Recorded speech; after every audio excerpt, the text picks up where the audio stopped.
Ekipni šport, košarka gluhih, je še ena panoga, v kateri bo Slovenija zastopala naše najboljše gluhe športnike. Številni so prepričani, da je letošnja ekipa legendarna. V njej so namreč kar 3 vrhunski košarkarji: Miha Zupan, Saša Lukić in Miha Jakovčić. Slovenija je v košarki že osvojila 2 srebrni olimpijski medalji, leta 2001 in 2005. In tudi od letošnje reprezentance se veliko pričakuje. Na treningih jih vodi Jernej Višnikar, ki je sicer trener pri košarkarskem klubu Ilirija. Za kondicijske treninge pa skrbi Igor Cesar. Priprave potekajo tako, da v začetku tedna so zgoščeni treningi v dvorani, torej žogo. V preostanku tedna pa delajo fanti predvsem na kondicijski pripravi skupaj s kondicijskim trenerjem. 6 enot na teden opravijo.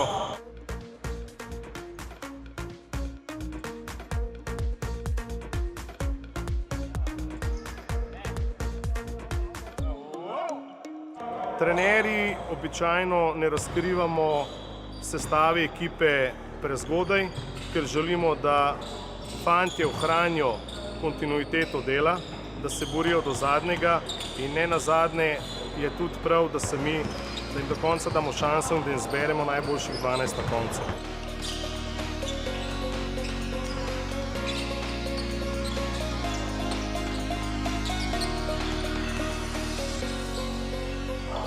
Ključni igralci te reprezentance, kar ni skrivnost, so številka 1 Miha Zupan, ki je tudi najboljši gluhi igralec na svetu.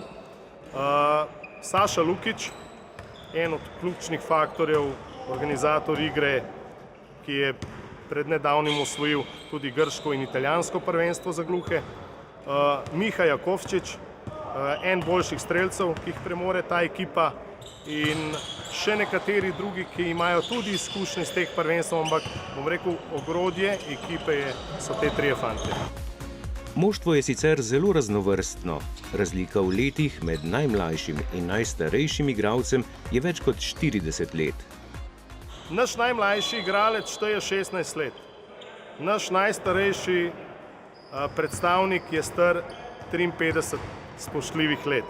Še vedno so vsi v zelo dobri formi, zlasti malo starejši, in nekateri napovedujejo, da je to le bodi spev te ekipe. Jaz mislim, da če bomo uspešni na olimpijskih igrah, da je pred nami še kakšno prvenstvo. Zupan in Lukić sta bila ob snemanju oddaje žal odsotna. Med treningom pa nam je uspelo dobiti izjavo izvrstnega strelca na koš Miha Jakovčića, ki je bil leta 2008 na poletnih olimpijskih igrah na Tajvanu razglašen za najboljšega strelca.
Upajmo, da bo letošnja reprezentanca upravičila svoj sloves in ponovila uspehe iz let 2001 in 2005 ter domov prinesla kolajno.